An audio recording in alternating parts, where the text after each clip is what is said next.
Welcome back to this year's Halloween special, with part 2 of the Curse of the Moon games. I really enjoyed the first Curse of the Moon game, especially as it was just meant to be a side game to the main meal, that was Ritual of the Night. Curse of the Moon 2 was announced nearly 2 years after the original, and then it was immediately released less than a month after its reveal trailer. That was fast, but being an indie traits game, it's not that surprising. With a little window between announcement and launch, there isn't much to talk about the development, so let's head towards talking about the game.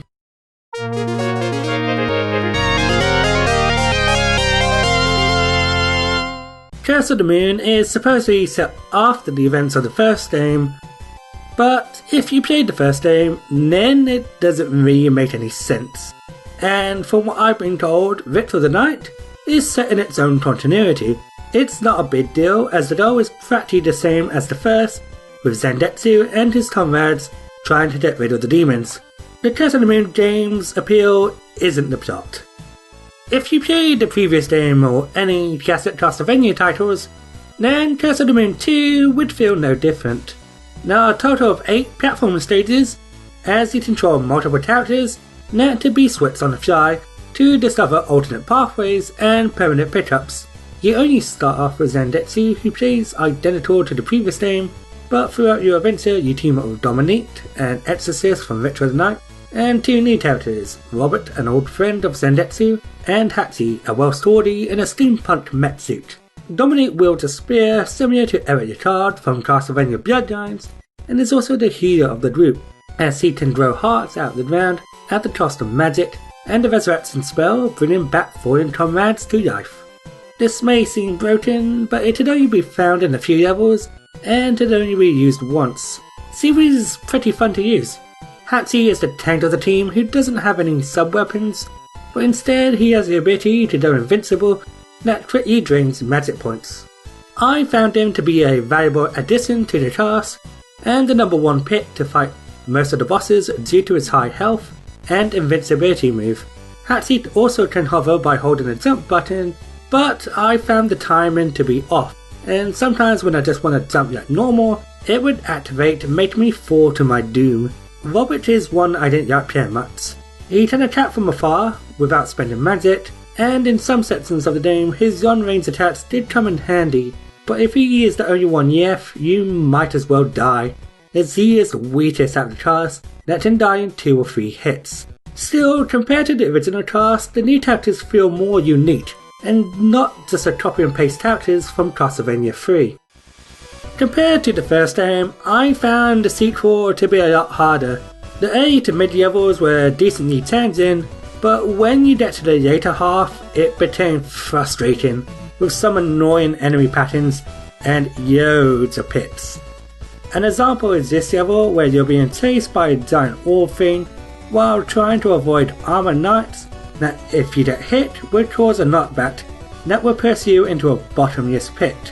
There isn't much wiggle room to progress without you getting hit once.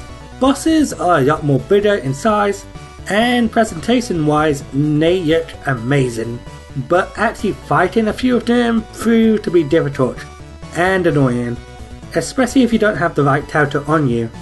The coffin monster was my least favourite one, as it could only be hit on the head, and if you don't have any anti-air weapons, then you will be waiting to climb on the platforms coming from the ground, and when you are on the platforms, be sure not to get hit by projectiles coming from every angle, as one hit would most likely knock you back on the ground, making you start over again.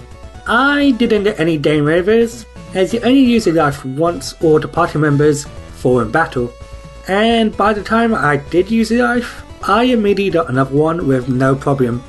Plus, if a character deals damage to a boss, but then dies, then the boss will only gain a little bit of health back instead of starting over again, which makes the annoying bosses bearable.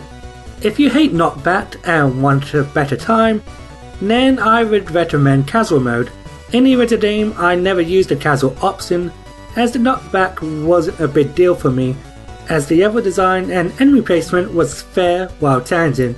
But for Curse of the Moon 2, I turned it on for some of the more annoying moments near the endgame. The game doesn't really punish you in any way if you decide to pick casual mode. Now, I'm playing the Switch version, so I'm not sure if any trophies or achievements are locked away in this mode. The game has multiple episodes for people to get a full taste of the scenario and what the game has to offer. The first 2 episodes were fun, but when it came to the final episode, I was a bit drained. This is only minor spoilers, but here's a timestamp just in case. The final episode grants you all the characters, including the returning cast of the first game, but you need to go through each level again to recruit them. I recommend getting either Hatchy or Zeebo first for Hatchy's invincibility move and Zeebo's ability to fly. Unlike the previous episodes, you can now see at each level in any order, but the issue here is that these levels naturally get harder, so trying to start with stage 5 instead of stage 1 with only Sendetsu and no permanent health pickups will most likely be a frustrating time. The other issue is that the health and weapons are also statted and can only be accessed by some characters, and if you don't have that character on you at the time, then you have to repeat that stage again just to get it. Bloodstained Curse of the Moon 2 has way more content than the original one, but personally, more doesn't mean better, as I thought the last episode dragged on more than it needed to. The game is more difficult too around the later stages, so if you're thinking of getting this game and you're inexperienced in the Castlevania titles, then I recommend choosing casual first. I may have sounded negative during this review, but by no means Curse of the Moon 2 is a bad game. The visuals are a step up from the original, with the detailed pixel art environments and backgrounds, and it plays and controls the same, but if I had to choose between the two, I do recommend Curse of the Moon 1 first. If you like Curse of the Moon 1, then I do recommend Curse of the Moon 2. I hope you enjoyed this review, and I hope you have a great Halloween.